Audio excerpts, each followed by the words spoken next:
Alam mo brother, masasabi ko dyan based in my own experience, huwag ka dun sa babaeng paulit-ulit kang iiwan kasi maraming mali sa'yo. No, wag. Let go mo yung ganyang klaseng babae. Let her go. Kaya mo siya umalis. Kaya mo siyang mawala sa buhay mo.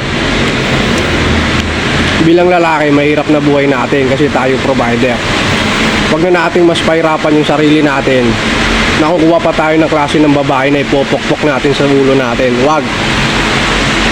Yung girl na nagdadala ng chaos, pain, drama sa buhay natin, God, hindi dapat natin yan ini-stay sa mga buhay natin bilang lalaki.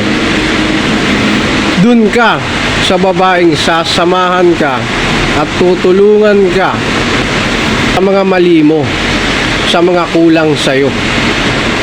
Dun ka sa babae, tulungan kang abutin yung mga gusto mo sa buhay.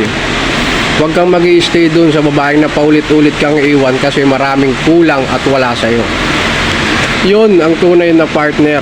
Yun ang tunay na kasangga sa buhay. Yun ang tunay na pagmamahal ka.